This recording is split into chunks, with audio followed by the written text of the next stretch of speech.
time for people to be a little more, I think, selective in their wording. Maybe trying to do something uniquely their own, and instead of just trying to like group all this garbage into this category that is saison. Like when I started brewing saison at my brewery, I started brewing saison back at the shed commercially in 2005, doing mixed fermentations. That was the only thing I could really call it. But it's sort of like let's be more selective in our terms. Like if you add all these spices and herbs and fruit and all this other stuff to this beer, like why is that saison instead of just like it's beer? It's what it is. It's actually just beer. It's funny. That's a very Belgian way to think of it, because they're not, I think, stuck with, okay, how can I classify this? I think, the brewmaster Orval is famously was saying how, what style of beer is Orval? And he says Orval is Orval. This is what the beer is, and that seems to be a very Belgian way. Like the Dole, like Chris, he's like, this is Doltev, this is our beer, and then we have to say, well, what is Doltev? Doltev is a triple, and that's his strong pale. Where it's like, no, it's just their beers, and it's looking like you want to get back more to like, yeah, let's kind of embrace what we do, where we are just beer, and this is Arthur, this is Anna. So we, like on our labels, right? There's like left justified margin, Hill Farmstead Brewery, right justified, hoppy rustic ale or whatever. That is the most difficult part of designing the label. We have originally a Danish designer who did the design for a number of barbecues and was willing to work with us, and that was sort of how I laid it out, and like we really struggle with like nail it down to 3 words, or maybe 3 with a hyphenated word. Right. 3 wet hopped something. So we're just trying to like throw things into Farmstead Ale. This is a Hill Farmstead beer. I wonder how much of that comes from, because I know you love coffee as well. And I wonder how much of, coffee is so specific with how they talk about things, right? They talk about origin, and they talk about genetics, and they don't try and tell you that it's a style of something. Sometimes you'll hear them say, like, oh, it's a Colombian, but that doesn't really mean anything in the end, because there's only a predominance of a certain type of flavor in Colombia, but there's all these other variations. Wine as well, it's so specific that it's this field, right? And the vineyards all have names and appellations and the tasting notes that they put on there, they spend like sessions around a table with people trying to come up with what are the 10 words we're going to use for the back of this bag of coffee. It's really intense. It sounds very similar to like the angst that you feel over those 3 or 4 words. And it just seems like compared to that, beer is just being so sloppy with the way we talk about things. Yeah, and I think it's like, ale brewed with peppercorns, cocoa nibs, salt, or whatever. Right? Like some guy's gonna make that now. Nice work. Like, but why wouldn't I just be called peppercorn nib salt ale? Right. Like, call it what it is, and maybe some of it has to do with the Tax and Treasury Bureau and style or whatever, but we can all just call these things ales or lagers. I don't know. It's like there are lots of other words, and I'm a hypocrite. Like, we use words like rustic from time to time, which I'm trying to move away from, but like all these words now are so loaded. It's not just our industry. I was getting gas at Cumberland Farms the other day, and I took a picture and tweeted it, I think, farmhouse coffee. Clever. At Cumberland Farms. What is that? It's to sell more. If you put IPA on it's to sell more. It's like there used to be pale ales, but if you could call it a session IPA, it would sell better. So that's human nature. I remember I was in Potbelly's once. Session IPA pale ale. That's what I'm saying. But if you put IPA on it, it sells better. I think that's, if they say saison, people say, oh, I know that. So it's like brewery and industrial park. That's artisanal, rustic, farmhouse. Right.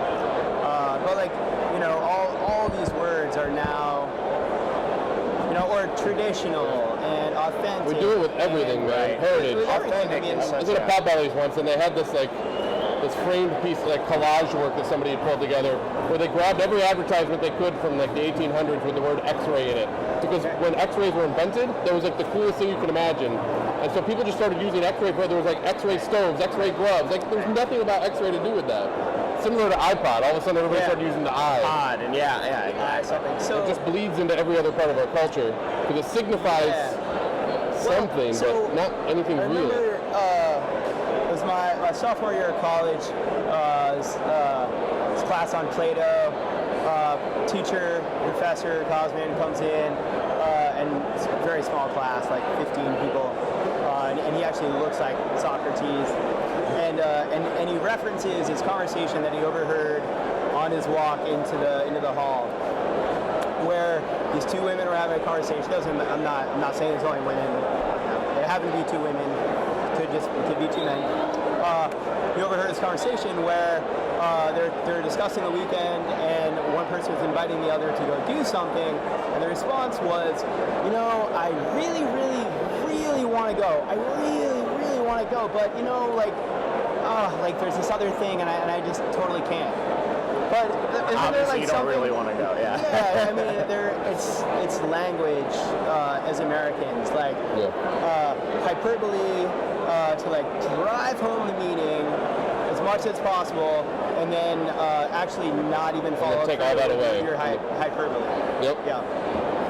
Yep. Wow, we just had a whole discussion on like linguistics and marketing, and it's a real thing, man. There's a lot of gender studies in language that way, where they thought it was gender for a while, but there's obviously it cuts across lines. But some people use language as a way to negotiate a reality, and other people use it to exclude non-realities. Like it's like a positive versus a negative way of getting at the truth. Yep. And as a society, they were making the claim that we've become a negotiated place of meaning, where as long as you and I agree in this moment, we're cool. This is farmhouse coffee. Yeah. Okay, fine. We're all willing to accept it for this moment and then move on. But we all walk away without any sense of reality or meaning from it. Well, that's. Whereas we used to take a much more Socratic method of like, how do you slice away pieces to get at a real point? So I mean, maybe part of the reason that I'm sitting here, I'm a very deliberate, very thoughtful person. Like everything that I'm trying to do with my brewery and my quote-unquote brand. Yeah. I have a brand. You do. It's like everything is thought out. Yeah. If we do this now in this place, like, do I want a building here? Do I want a window here?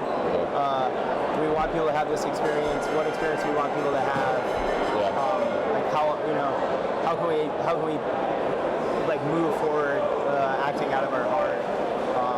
I also think it's awesome that we're sitting here debating something that you haven't figured out yet, that you're also struggling with. Like, you're using the word rustic and you're not comfortable with that. And you're still thinking about it.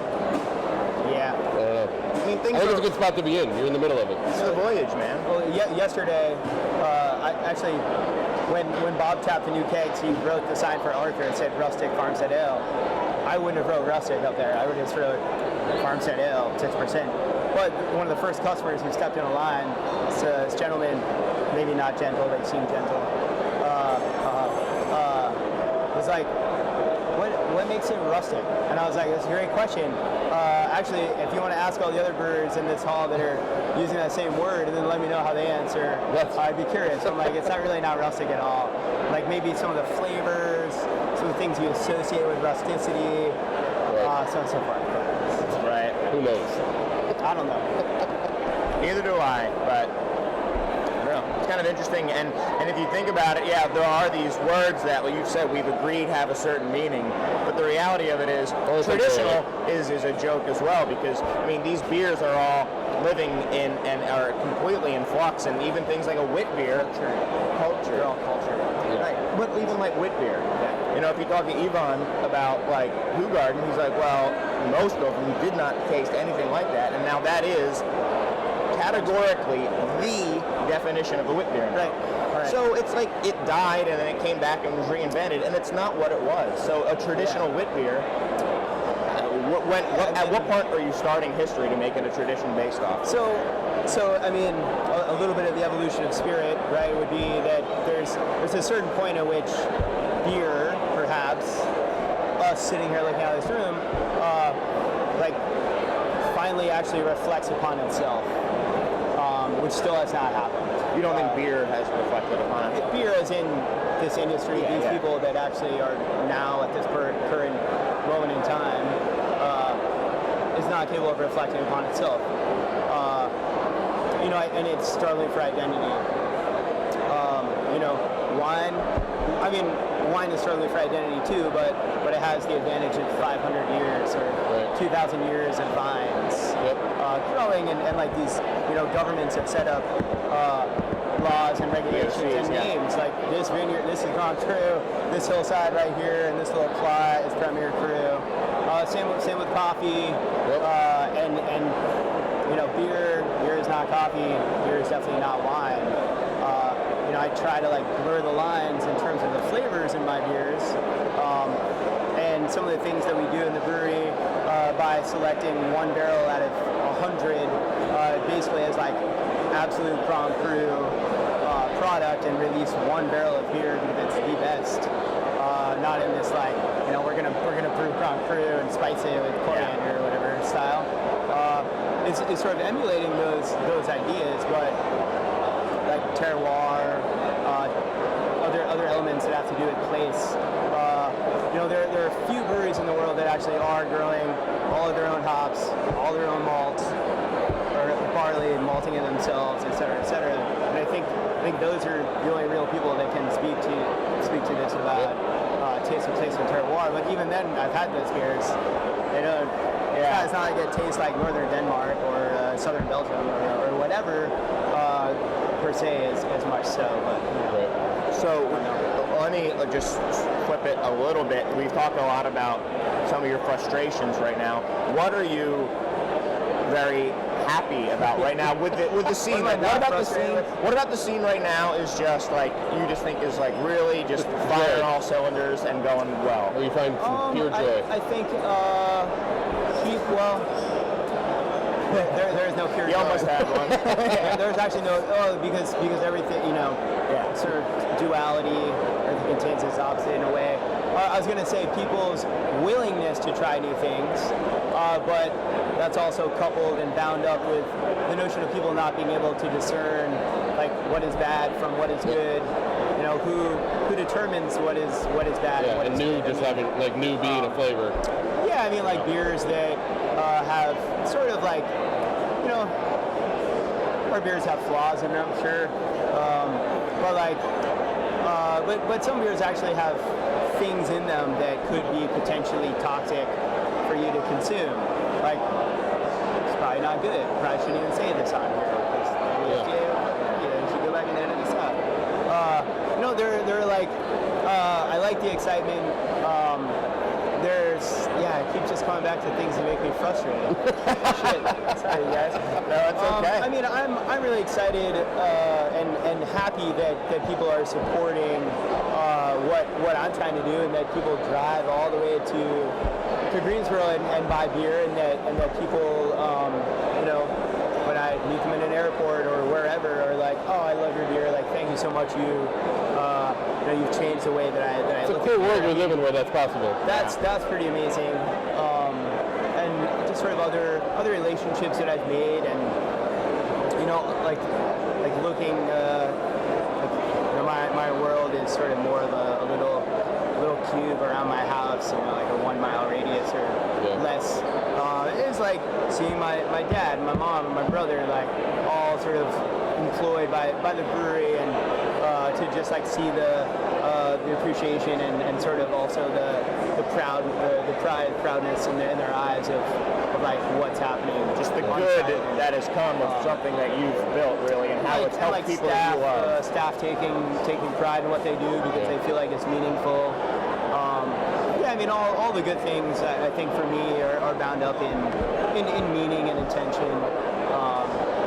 And you know, I mean, I could also say that you know, these people, like, we're releasing a new beer next week, Sue, which is Susan Asian wine barrels, inoculated with our microflora. You know, then pulled out of the oak, dry hopped in tank, bottle condition for I guess coming up on 3 months. Tastes great. It's awesome that hopefully people come out next week and the beer will disappear, and hopefully people enjoy it. And that affords me the opportunity to continue to experiment, play around with new flavors, new thresholds, new process variables, and trying to get the beer to taste the way that I want it to, and that people are appreciating that and actually giving me their money to further support me in my experimentation, and trying to further my own understanding of what beer can be and where it's going. Seems like you take a lot of joy in having an opportunity where you get to work on something and make it constantly better. And have it benefit the people you care about as a result. I mean, there are definitely days where I wish that it was just there already. I wish it was there, but you're like, enough with the lessons. it's not gonna happen. Awesome. Shaun, thank you so much for sitting with us. Yeah, absolutely. That was pretty rad. Sorry for the tangents. It's okay. So don't refer to you as a brewer of excellent rustic saison, right? Please. Okay, I'll remember that now. I think just brewer and owner of Hill Farmstead Brewery. There you go. I think that's Hill Farmstead says fair. enough. Yeah. Or would it be of, or I guess it'd be at Hill Farmstead? I guess that's up to you. Yeah. Is Of Hill Farmstead at Hill be the Farmstead. creator of Hill You can Farmstead. do that. What's that? Creator of Hill Farmstead. Creator. You don't even need to make it specific. Creator. Go Farmstead. Fair enough. Take what you want from that. Cool. That's a wrap. Awesome. Thanks, man. We get a quick photo of you.